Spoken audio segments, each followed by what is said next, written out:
केसी वेणुगोपाल जी, दीपादास मुंशी जी, रेवंत रेड्डी जी, विक्रमार्का भट्टी मालू जी, दामोदर राजा नरसिम्हा जी, उत्तम रेड्डी जी, स्टेज पे कांग्रेस पार्टी के वरिष्ठ नेता, हमारे प्यारे कार्यकर्ता भाइयों और बहनों, इसके मित्रों, आप सबका यहां बहुत बहुत स्वागत, नमस्कार।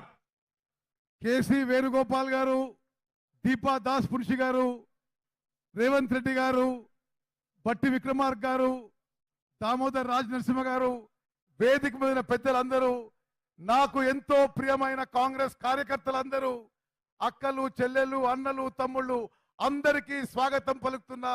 చాలా సంతోషం ఇక్కడ మీరు రావడాన్ని మనం చేస్తున్నారు. आज यहां कांग्रेस पार्टी का मैनिफेस्टो इनॉग्रेट करने आए हैं। मुझे याद है कुछ महीने पहले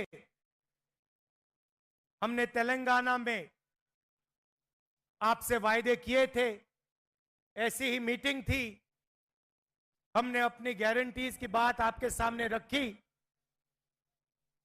वही काम हम नेशनल लेवल के लिए आज कर रहे हैं।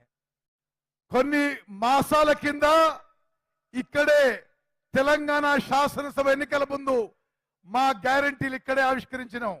అదే విధంగా జాతీయ స్థాయిలో కాంగ్రెస్ మేనిఫెస్టో, జాతీయ స్థాయిలో కాంగ్రెస్ గ్యారెంటీలని ఈ పార్లమెంట్ ఎన్నికల ముందు మీ అందరి ముందు ఆవిష్కరించబోతున్నాను. जब हमने आपको गारंटीज दी थी, हमने कांग्रेस पार्टी की गारंटी जरूर कहा था, अगर सचमुच में वो आपकी गारंटीज थी, आपकी आवाज थी। మేము ఇక్కడ చెప్పినప్పుడు అది కాంగ్రెస్ పార్టీ గ్యారెంటీలు, కానీ అది మీ గ్యారెంటీలు, మీ గొంతు వినిపించడం అని చెప్పి నేను మనవి చేస్తున్నాను. जब हमने 500 रुपए सिलेंडर की बात की थी, 200 यूनिट मुफ्त बिजली की बात की थी, गृह लक्ष्मी की बात की थी, फ्री बस ट्रैवल की बात की थी, तो वो हमने आपकी आवाज सुनकर गारंटीज निकाली थी। 500 రూపాయలు గ్యాస్ సిలిండర్ అయినా, 200 యూనిట్ల వరకు ఉచిత విద్యుత్ అయినా, ఆర్టీసీ బస్సుల్లో మహిళలకి ఉచిత ప్రయాణమైనా, గృహలక్ష్మిలో ఉచితంగా ఇల్లు కట్టడమైనా మీ గొంతుని ఇక్కడి నుంచి వినిపించడం జరిగింది. అది అమలు చేసిన విషయం కూడా మీకు మనవి చేస్తున్నాను. और आज तेलंगाना के सब लोग जानते हैं, कांग्रेस पार्टी ने जो वायदे किए थे, उन वायदों को कांग्रेस पार्टी पूरा कर रही है। తెలంగాణలో ప్రజానీకానికి అందరికీ తెలుసు, ఏ మాట అయితే మేము ఎన్నికల ముందు ఏ గ్యారెంటీస్ అయితే చెప్పామో అన్ని గ్యారెంటీస్ ఇచ్చి మాట నిలబెట్టుకుంటున్న విషయం మీ అందరికీ తెలుసు. हिंदुस्तान में 40 साल से सबसे ज्यादा बेरोजगारी है, मगर तेलंगाना में तेलंगाना की सरकार ने 30,000 लोगों को सरकारी नौकरी दी है और कुछ ही समय में 50,000 और लोगों को सरकारी नौकरी मिलने जा रही है। మొత్తం భారతదేశంలో నిరుద్యోగ సమస్య చాలా తీవ్రంగా ఉన్న ఈ సమయంలో మన తెలంగాణ ప్రభుత్వం 30,000 ఉద్యోగాలు ఆల్రెడీ ఇచ్చింది, మరో 50,000 ఉద్యోగాలు కూడా ఇవ్వబోతున్న విషయం నేను మనం చేస్తున్నాను. तो जैसा हमने तेलंगाना के साथ किया, वैसा ही हमने अपने मैनिफेस्टो के साथ किया। ఏ విధంగా అయితే తెలంగాణలో మాట ఇచ్చి నిలబెట్టుకున్నామో అదే విధంగా జాతీయ స్థాయి మేనిఫెస్టోలో కూడా నిలబెట్టుకోబోతుందని చెప్పి నేను మనం చేస్తున్నాను. ये जो मैनिफेस्टो है, ये हिंदुस्तान की जनता की आवाज है। ये कांग्रेस पार्टी की आवाज नहीं है। आपके दिल में जो था, लाखों लोगों के दिल में जो था, उसे कांग्रेस पार्टी ने सुना और उसे हमने मैनिफेस्टो में डाला। ఈ మేనిఫెస్టో కేవలం కాంగ్రెస్ పార్టీ మేనిఫెస్టో కాదు, భారతదేశం ప్రజల యొక్క కోరిక మేరకు ఈ మేనిఫెస్టో తయారు చేయడం జరిగింది. మీ మనసులో ఉన్న మాట ఈ మేనిఫెస్టోలో ప్రతిబింబం చేసినాము. मैनिफेस्टो की आत्मा जो है वो 5 गारंटीज की है। ఈ మేనిఫెస్టోలో 5 గ్యారంటీలు ఈ మేనిఫెస్టో యొక్క ఆత్మ లాంటివి అని చెప్పి నేను మనం చేస్తున్నాను. सबसे पहले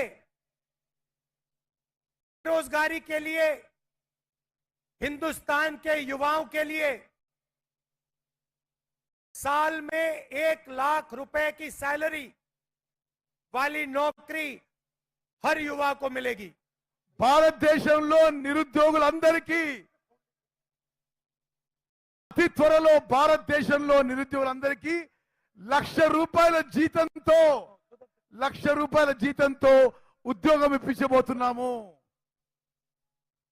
तो हमने एक अप्रेंटिसशिप का कानून बनाया है। మేము అప్రెంటిస్షిప్ అంటే ట్రైనింగ్, మరి ట్రైనింగ్ ఇచ్చే కార్యక్రమం కూడా మొదలు పెడుతున్నాము. इसमें हिंदुस्तान के हर युवा को, जैसे हम मनरेगा में रोजगार की गारंटी देते हैं, वैसे हिंदुस्तान के हर युवा को 1 साल की अप्रेंटिसशिप की गारंटी मिलेगी। మన్రేగాలో ఏ విధంగా అయితే గ్రామీణ యువతకి ఉపాధి కల్పిస్తున్నామో, మొత్తం భారతదేశంలో యువతకి 1 సంవత్సరం పాటు అప్రెంటిస్షిప్ ట్రైనింగ్ ఇచ్చే గ్యారంటీ ఇవ్వబోతున్నాము. ये पब्लिक सेक्टर में होगी, प्राइवेट सेक्टर में होगी, हेल्थ केयर सेक्टर में होगी, एजुकेशन सेक्टर में होगी। सब सेक्टर्स में हम हिंदुस्तान के युवाओं को 1 साल की अप्रेंटिसशिप 1 लाख रुपए की देंगे। భారతదేశంలో ఉన్న నిరుద్యోగ యువత అందరికీ ₹1,00,000 జీతంతో 1 సంవత్సరం ట్రైనింగ్, అప్రెంటిస్షిప్ ప్రభుత్వ రంగ సంస్థల్లో, ప్రైవేట్ రంగ సంస్థల్లో, విద్యా రంగంలో, ఆరోగ్య రంగంలో తప్పనిసరిగా కల్పించబోతుందని చెప్పి నేను మాటిస్తున్నాను. और ये युवाओं के लिए हमने सिर्फ एक बात रखी है, क्योंकि भाषण के लिए इतना टाइम नहीं है, तो जो सब कुछ हम कर रहे हैं वो मैं बोल नहीं रहा हूं। सिर्फ एक युवाओं की गारंटी यहां आपके सामने रख रहा हूं। యువకులకి సంబంధించిన అన్ని విషయాలు ఇక్కడ చెప్పదలుచుకోలేదు. ఒక్క విషయమే నేను పదే పదే మీకు మనవి చేస్తున్నాను. मगर अगर आप मैनिफेस्टो में देखेंगे तो युवाओं के लिए अनेक और वायदे हमारे मैनिफेस्टो में है। మీరు మా మేనిఫెస్టో చూస్తే యువకులకి ఇంకా ఎన్నో అంశాలు కూడా మేము హామీ ఇస్తున్న విషయం మీకు తెలియవస్తుంది. आप जानते हो कि हिंदुस्तान की महिलाएं हमारे भविष्य की देखभाल करती हैं। భారతదేశంలో మహిళలు మన భవిష్యత్తు చూసుకుంటారని చెప్పి నేను మనవి చేస్తున్నాను. और जो महिलाएं जॉब करती हैं वो 2 जॉब्स करती हैं। ఉద్యోగాలు చేసే మహిళలు 2 ఉద్యోగాలు చేస్తారని చెప్పి కూడా నేను మనవి చేస్తున్నాను. एक ऑफिस में जाकर या मजदूरी कर कर और दूसरी घर में जो वो अपने बच्चों की और परिवार की रक्षा करती हैं, उनके लिए काम करती हैं। మహిళలు లేబర్ గా పొలాల్లో, ఆఫీస్లో పనిచేస్తూ ఇంటిని కూడా మొత్తం చూసుకుంటారు. 2 ఉద్యోగాలు చేస్తున్నారని చెప్పి నేను భావిస్తున్నాను. और हिंदुस्तान में मोदी सरकार के आने के बाद करोड़ों लोग फिर से गरीबी में घुस गए हैं। భారతదేశంలో నరేంద్ర మోదీ ప్రభుత్వం వచ్చిన తర్వాత చాలా మంది మళ్ళీ నిరుపేదలు అయిపోయారు. इसीलिए हम एक नारी न्याय कानून लाएंगे। అందుకోసమే నారీ న్యాయ అంటే మహిళలకు న్యాయం మేము తీసుకురాబోతున్నాము. नारी न्याय हिंदुस्तान के हर गरीब परिवार की एक महिला के बैंक अकाउंट में साल में 1 लाख रुपया डालेगी। ఈ నారీ న్యాయలో మహిళలకి అన్య న్యాయంలో ప్రతి కుటుంబంలో ఒక మహిళకి సంవత్సరానికి 1,00,000 రూపాయలు ఇవ్వబోతుందని చెప్పి నేను మనం చేస్తున్నాను. ये क्रांतिकारी कदम है। ఇది విప్లవాత్మక మార్పు తీసుకురావాలని సమాజంలో చెప్పి నేను మనం చేస్తున్నాను. इससे पूरे देश का चेहरा बदल जाएगा। దేశం యొక్క ముఖ చిత్రం దీని ద్వారా మారబోతుందని చెప్పి నేను మనం చేస్తున్నాను. आप सोचिए, हिंदुस्तान के सबसे गरीब परिवारों को कम से कम 1 लाख रुपया सीधा बैंक अकाउंट में कांग्रेस पार्टी की सरकार देने जा रही है। ఆలోచన చేయండి, నిరుపేద కుటుంబాలకి రాబోయే కాంగ్రెస్ ప్రభుత్వం ప్రతి కుటుంబానికి ప్రతి సంవత్సరం 1,00,000 రూపాయలు ఇవ్వబోతుందని చెప్పి నేను మనం చేస్తున్నాను. इसका मतलब हिंदुस्तान में कोई भी ऐसा परिवार नहीं होगा जिसकी आमदनी 1 लाख रुपए प्रति साल नहीं होगी। అంటే మొత్తం భారతదేశంలో ఒక్క కుటుంబానికి కూడా ఆదాయం సంవత్సరం ఆదాయం 1,00,000 రూపాయల కంటే తక్కువ ఉండబోదు అని చెప్పి నేను మనం చేస్తున్నాను. तीसरा वायदा किसान न्याय। మూడో హామీ రైతులకి న్యాయం. आप जानते हो कि आज हिंदुस्तान में रोज हजारों किसान आत्महत्या करते हैं। మీకు తెలుసు, భారతదేశంలో ప్రతిరోజు వేల మంది రైతులు ఆత్మహత్య చేసుకుంటున్నారు. इस देश में रोज 30 किसान आत्महत्या करते हैं। ఈ దేశంలో ప్రతిరోజు 30 మంది రైతులు ఆత్మహత్య చేసుకుంటున్నారు. नरेंद्र मोदी ने हिंदुस्तान के सबसे अमीर लोगों का 16 लाख करोड़ रुपया कर्जा माफ किया है। నరేంద్ర మోదీ ప్రభుత్వం భారతదేశంలో అతిపెద్ద ధనవంతులకి 16 లక్షల కోట్ల రూపాయలు మాఫీ చేసిండు, రుణమాఫీ చేసిండు. मगर किसानों का 1 रुपया कर्जा माफ नहीं किया। కానీ రైతులకి 1 రూపాయి కూడా రుణమాఫీ చేయలేదు. इसलिए किसान न्याय के माध्यम से हम किसानों का कर्जा माफ करेंगे और लीगल एमएसपी की गारंटी देंगे। అందుకోసమే కేంద్రంలో రాబోయే కాంగ్రెస్ ప్రభుత్వం రైతు రుణమాఫీ చేయబోతుంది. కనీస మద్దతు ధర ఎంఎస్పీకి చట్టబద్ధత కల్పిస్తోందని చెప్పి నేను మనం చేస్తున్నాను. हिंदुस्तान के किसानों को उनके प्रोडक्ट्स के लिए, उनके प्रोड्यूस के लिए मिनिमम सपोर्ट प्राइस, कानूनी मिनिमम सपोर्ट प्राइस मिलेगी। భారతదేశంలో ప్రతి రైతుకి వాళ్ళు పండించే ప్రతి వ్యవసాయ ఉత్పత్తికి మద్దతు ధర, కనీస మద్దతు ధరకి చట్టబద్ధత కల్పించబోతున్నాము. और स्वामी नाथन फॉर्मूला के मुताबिक मिलेगी। కనీస మద్దతు ధర ఎంఎస్పి కూడా ఎంఎస్ స్వామినాథన్ ఫార్ములా ప్రకారం ఇవ్వబోతున్నాము. चौथा वायदा श्रमिक न्याय। నాలుగో గ్యారంటీ కార్మికులకి న్యాయం చేయబోతున్నాము. मजदूरों के लिए हिंदुस्तान में हम मिनिमम वेज लाएंगे। కార్మికులకి కూలీలకి మినిమం వేజెస్ తీసుకురాబోతున్నాము. मनरेगा के लिए और दूसरे मजदूरों के लिए कम से कम 400 रुपए प्रतिदिन की मिनिमम वेज हम लागू कर देंगे। మన్రేగాలో గాని ఇతర పనుల్లో గాని కనీస వేతనాలు మినిమం వేజెస్ రోజుకి 400 రూపాయలు ప్రకటించబోతున్నాము. और पांचवा वायदा शायद सबसे जरूरी और ऐतिहासिक वायदा, ఐదో ఇచ్చిన మాట చాలా పెద్ద విషయం. ఇది అందరూ మీరు జాగ్రత్తగా వినాలని కోరుకుంటున్నా. हिंदुस्तान में 50% आबादी पिछड़े वर्ग की है। భారతదేశంలో 50% జనాభా వెనుకబడి తరగతున్న వాళ్ళు, 15% आबादी दलितों की है। 15% జనాభా దళితులు ఉన్నది. 8% आबादी आदिवासियों की है, 8% గిరిజనులు ఆదివాసులు ఉన్నారు, 15% आबादी माइनॉरिटीज की है 15% మైనారిటీల జనాభా ఉన్నది, और 5% आबादी गरीब जनरल कास्ट की है। 5% జనాభా మరి నిరుపేదలు జనరల్ కేటగిరీ వాళ్ళు ఉన్నారని చెప్పి నేను మనం చేస్తున్నాను। अगर आप इन सबको मिला दें तो 90% आबादी इन लोगों की बनती है। ఇవన్నీ మీరు కలిపితే 90% జనాభా ఇప్పుడు నేను చెప్పిన కేటగిరీస్ లో వస్తారు।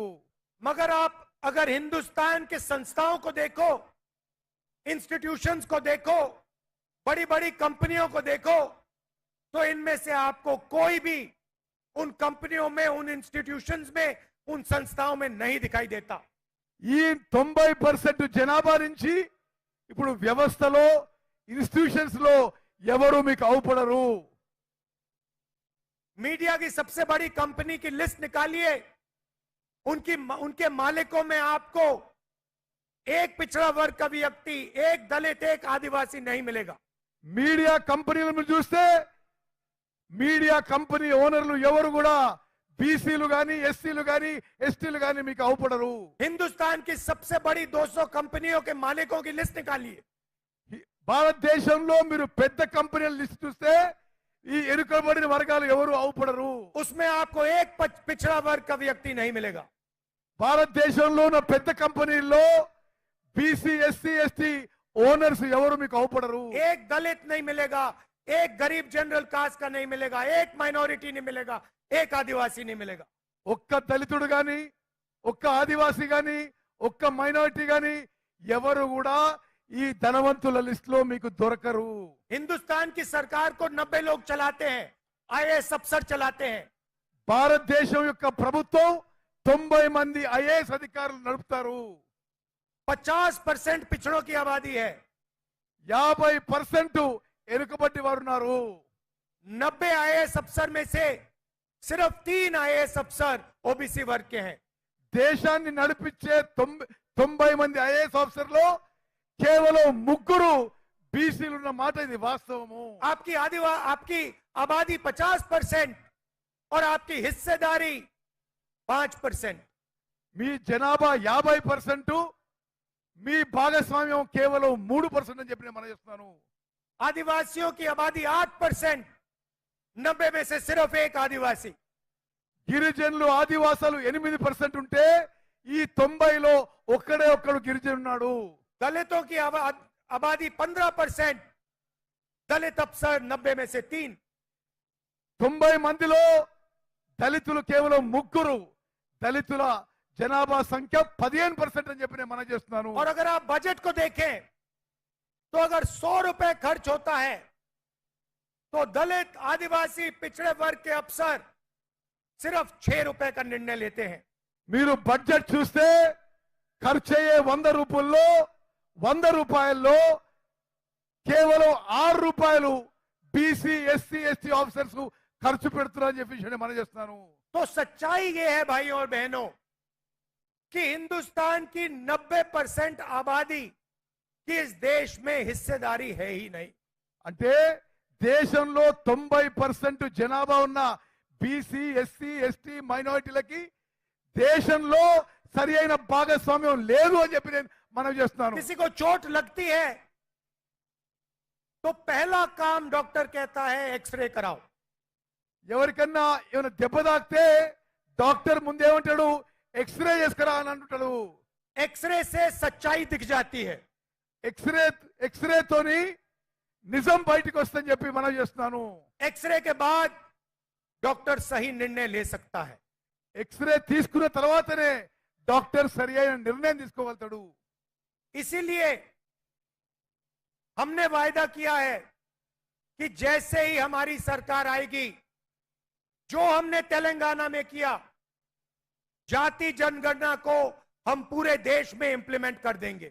అందుకోసమే ఏ విధంగా అయితే తెలంగాణలో చేసినామో మేము ఎస్సీ, ఎస్టీ, బీసీ అన్ని కులాల జనగణన చేయబోతున్నాము।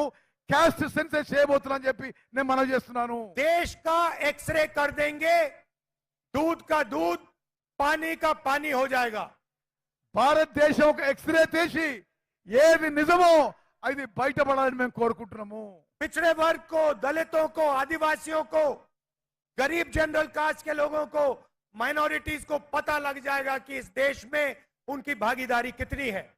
బీసీలకి, ఎస్సీలకి, ఎస్టీలకి, మైనారిటీలకి దేశంలో వాళ్ళ భాగస్వామ్యం ఎంత ఉందని చెప్పి దాంతో స్పష్టంగా అవుపడుతుంది చెప్పి నేను మనవి చేస్తున్నాను. इसके बाद हम फाइनेंशियल और इंस्टीट्यूशनल सर्वे करेंगे.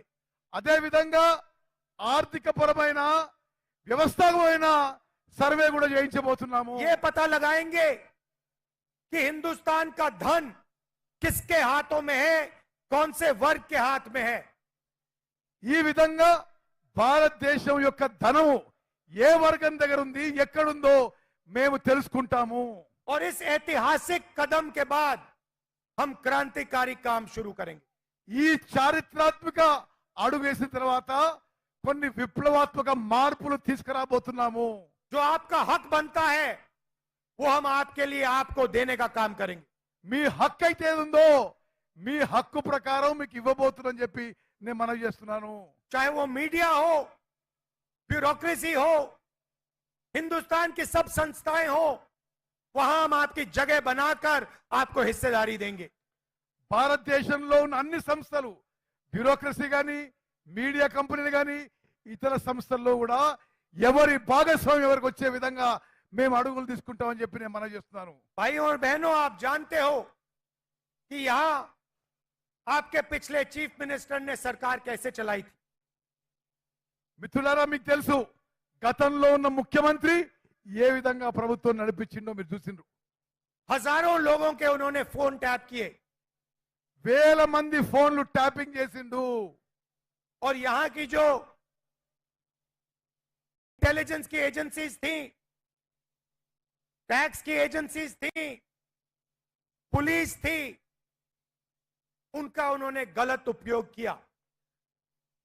మాజీ ముఖ్యమంత్రి ఇంటెలిజెన్స్ వాళ్ళు, పోలీస్ వాళ్ళని దుర్వినియోగం చేసి అందరి ఫోన్లు ఏ విధంగా ట్యాప్ చేశారో మీరందరూ మీడియాలో చూస్తున్నారు. हजारों लोगों का फोन टैप किया और सरकार बदलते ही सरकार का डेटा सरकार के कंप्यूटर नदी में फेंक दिए.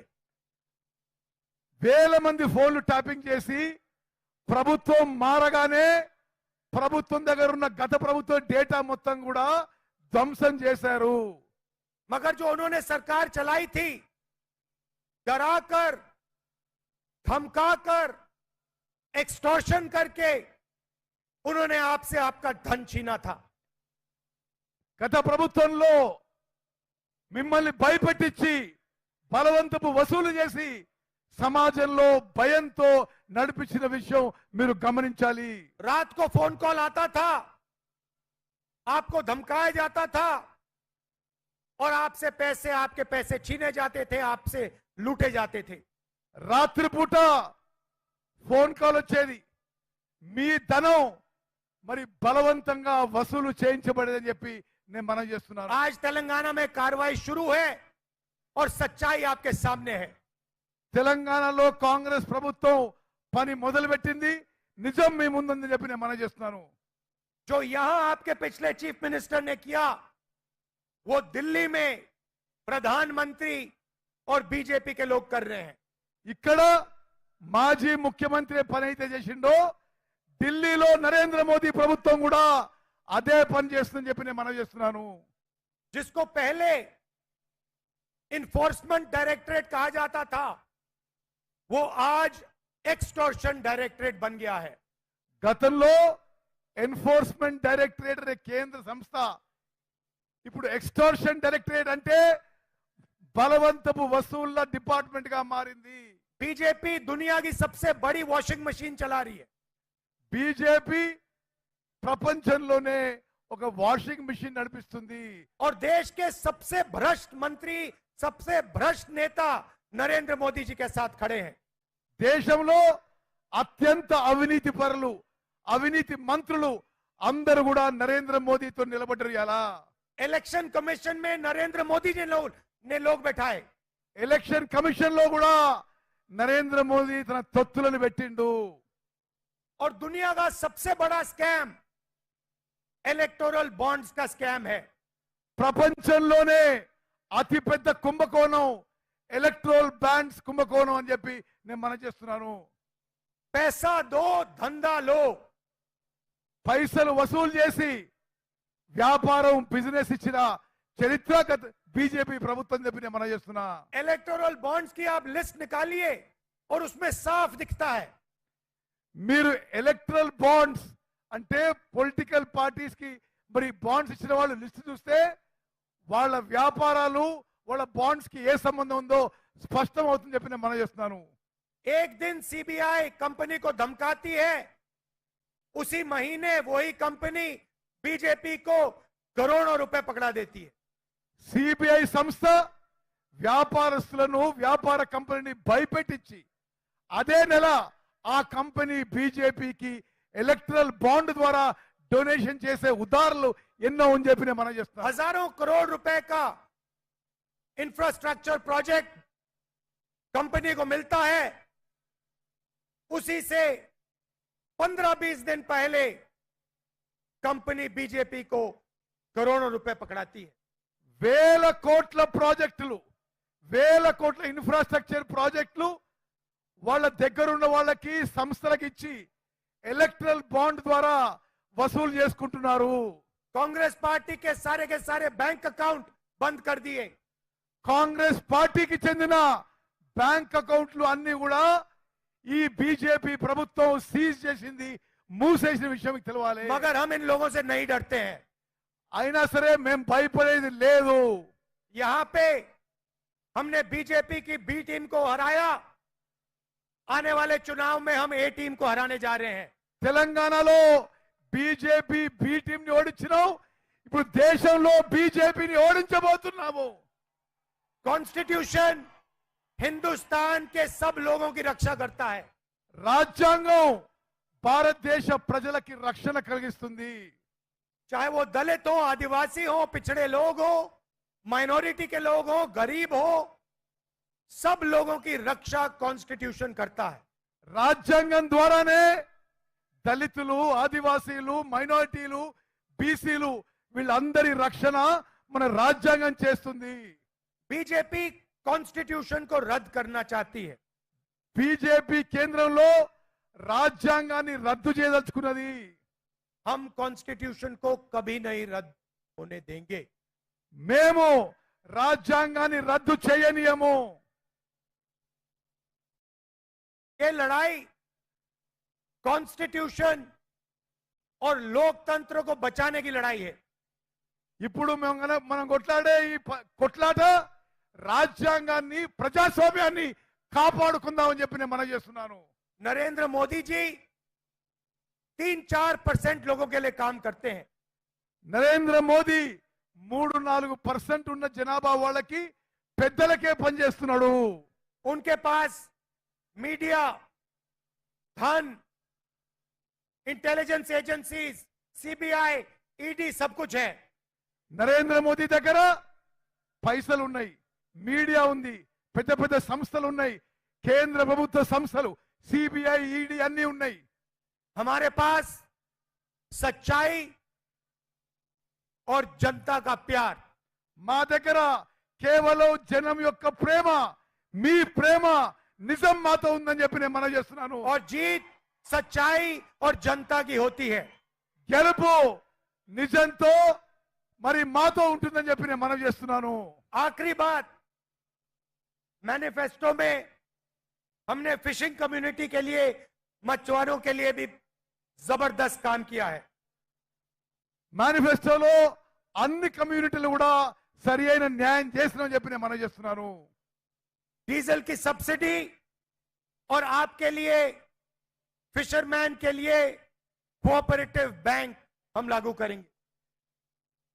చేపలు పట్టే వాళ్ళకి డీజిల్ సబ్సిడీ, అదే విధంగా ఫిషర్మ్యాన్ కోఆపరేటివ్స్ కి మేము తక్కువ ధరతో లోన్లు ఇప్పిస్తామని చెప్పి నేను మనం చేస్తున్నాను. मैंने आज 5 वायदे आपके सामने रखे।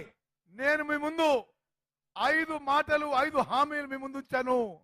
मगर ये हमारे सिर्फ 5 वायदे नहीं है. కానీ ఇది కేవలం ఐదు మరి గ్యారంటీలు మాత్రమే, ఐదు హామీలు మాత్రమే కాదు అని చెప్తున్నాను.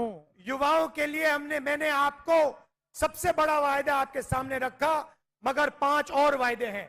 యువకులకు అన్నిటికంటే పెద్ద హామీ మీ ముందుంచాను. మరో ఐదు హామీలు కూడా ఉన్నాయని చెప్పి నేను మనవి చేస్తున్నాను. वैसे ही महिलाओं के लिए और 5 वायदे हैं. అదే విధంగా మహిళలు కూడా మరో ఐదు హామీలు ఉన్నాయని చెప్పి మనవి చేస్తున్నాను. किसान और मजदूर और पिछड़े वर्ग के लिए भी अलग अलग 5 वायदे हैं. అదే విధంగా రైతులకి, కూలీలకి, వెనుకబడి తరగతులు కూడా మరో ఐదు హామీలు ఉన్నాయని చెప్పి నేను మనవి చేస్తున్నాను. ये मैनिफेस्टो क्रांतिकारी मैनिफेस्टो है.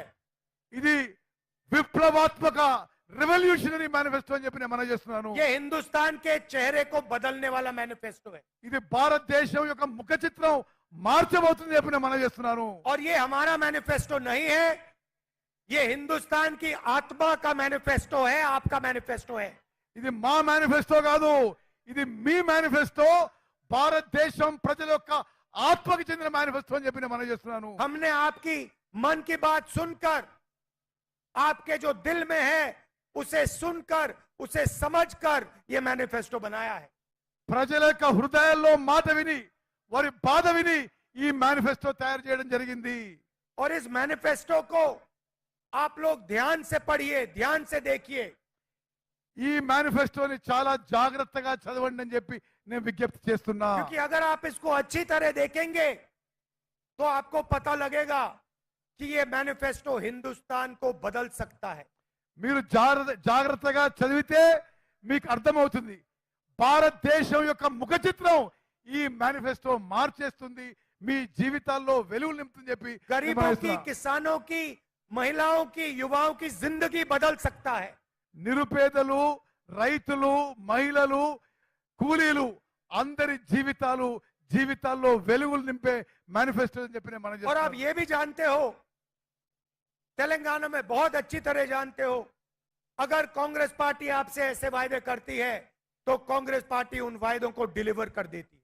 ఏ విధంగానైతే తెలంగాణలో ఏ గ్యారంటీలు ఇచ్చినామో, ఏ మాట ఇచ్చినామో నిలబెట్టుకున్నామో, భారతదేశంలో కూడా ఈ గ్యారంటీలు ఇచ్చి నిలబెట్టుకుంటామని చెప్పి నేను మనవి చేస్తున్నాను. मैं यहां राजनीतिक भाषण दिया हूं, నేను ఇక్కడ ఒక పొలిటికల్ స్పీచ్ ఇచ్చాను.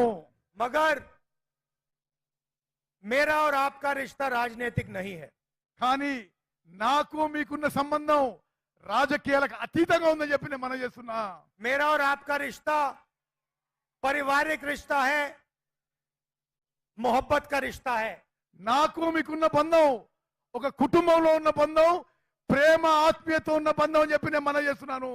और आप जानते हो, सोनिया जी तो हैं आपकी, उन्होंने आपकी मदद की, मगर दिल्ली में मैं भी आपका सिपाही हूं. మీకు తెలుసు, సోనియా గాంధీ గారు మీ ఎంబడున్నారు, ఢిల్లీలో నేను కూడా మీ ఎంబడుంటా అని చెప్పి మీకు మాటిస్తున్నాను. और आप जानते हो कि तेलंगाना के युवाओं ने, तेलंगाना की जनता ने मुझे इतना सा इशारा किया, मैं यहां आपके लिए हाजिर हो जाऊंगा. మీకు తెలుసు, తెలంగాణలో ఏ యువకులైనా, తెలంగాణలో ప్రజలు ఎప్పుడు పిలిస్తే అప్పుడు నేను మీ ముందు హాజరైతా అని చెప్పి నేను మనవి చేస్తున్నాను. और मैं सिर्फ ये 2-3 साल की बात नहीं कर रहा हूं, ये मैं अपनी पूरी जिंदगी की बात कर रहा हूं. ఇది కేవలం ఇప్పటి మాట కాదు, ఈ 2-3 ఏళ్ల మాట కాదు, నా జీవితం మొత్తం మీకు సేవ చేస్తా అని చెప్పి మాటిస్తున్నా. जब तक मैं जीवित हूं, तेलंगाना के छोटे से छोटे बच्चे ने मुझे बुलाया, मैं यहां हाजिर हो जाऊंगा. నేను బతుకున్నంత కాలం తెలంగాణలో చిన్న పిల్లగాడు పిలిచినా మీ ముందు ఉంటా, మీకు సేవ చేస్తా అని చెప్పి మీకు మాటిస్తున్నా. और मैंने आपको कहा था कि आपने एक नया स्टेट बनाया, आपने एक सपना देखा और केसीआर जी ने उस सपने को तोड़ने का काम किया. మీరు చూసిన స్వప్నం ఒక ప్రత్యేక రాష్ట్రం ఏర్పాటైనా కేసీఆర్ మీ స్వప్నాన్ని బద్దలు కొట్టే విషయం మీకు తెలుసు. ये हिंदुस्तान का सबसे नया प्रदेश है. భారతదేశంలో కొత్త రాష్ట్రం 29వ రాష్ట్రం తెలంగాణ రాష్ట్రం. और मैं चाहता हूं कि ये प्रदेश हिंदुस्तान के सारे प्रदेशों को रास्ता दिखा पाए. నేను కోరుకుంటుంది మొత్తం భారతదేశంలో అన్ని రాష్ట్రాలకి తెలంగాణ రాష్ట్రం దారి చూపెట్టాలి, ముందుండాలని కోరుకుంటున్నాం మన చేస్తున్నా. और इसमें मैं आपके चीफ मिनिस्टर, हमारे सब नेता, कांग्रेस पार्टी के हर कार्यकर्ता और तेलंगाना के युवा, तेलंगाना की जनता एक साथ मिलकर काम करेंगे. ఈ కృషిలో నేను మీ ముఖ్యమంత్రి, మీ నాయకులు, కార్యకర్తలు అందరూ కూడా కలిసి పనిచేస్తామని చెప్పి నేను మనం చేస్తున్నాను. और मैं चाहता हूं कि एक दिन made in Telangana, made in China का मुकाबला करे. నేను కోరుకుంటున్నా ఒకరోజు మేడ్ ఇన్ తెలంగాణ అనే బ్రాండ్ మేడ్ ఇన్ చైనా కంటే పెద్ద కావాలని చెప్పి కోరుకుంటున్నా. और फिर पूरा देश कहे अगर मेड इन तेलंगाना हो सकता है तो मेड इन उत्तर प्रदेश हो सकता है, मेड इन राजस्थान हो सकता है. तो ये मैसेज मैं चाहता हूं कि आप देश को दें. ఏ విధంగానైతే made in Telangana successful brand కావాలతో ఆ తర్వాత అన్ని రాష్ట్రాల్లో made in Uttar Pradesh, made in Rajasthan అంతటా సక్సెస్ కావాలని కోరుకుంటున్నాను. और देश में बीजेपी के लोग नफरत फैलाते हैं. మొత్తం భారతదేశంలో బీజేపీ పార్టీ మత సమాజంలో విద్వేషం ఫైలాయిస్తుంది. एक धर्म को दूसरे धर्म से लड़ाते हैं. ఒక మతాన్ని ఇంకో మతంతో కొట్లాడబెట్టింది. मगर तेलंगाना में नफरत के बाजार में आप सब ने मोहब्बत की लाखों दुकानें खोली हैं. మీరు తెలంగాణలో ఈ విద్వేషాల బజార్లో ప్రేమించే దుకాణం తెరిచిండ్రు. నేను చాలా సంతోషిస్తున్నాను చెప్పిన यहाँ पे सब लोग मिलकर प्यार से, इज्जत से काम करते हैं. ఇక్కడ అందరూ కూడా కలిసిమెలిసి ప్రేమతో అభిమానంతో పని చేయడం నేను ఎంతో సంతోషిస్తున్నాను. तो ये भी मैसेज तेलंगाना से पूरे देश में जा रहा है. ఈ సందేశం కూడా, ఈ కలిసిమెలిసి పనిచేసే సందేశం తెలంగాణ నుంచి మొత్తం భారతదేశం పోతుంది. शाम का समय है, आप दूर दूर से आए, आपको वापस जाना है. मैं आपका दिल से धन्यवाद करता हूं. बहुत बहुत धन्यवाद. नमस्कार. जय हिंद, जय तेलंगाना.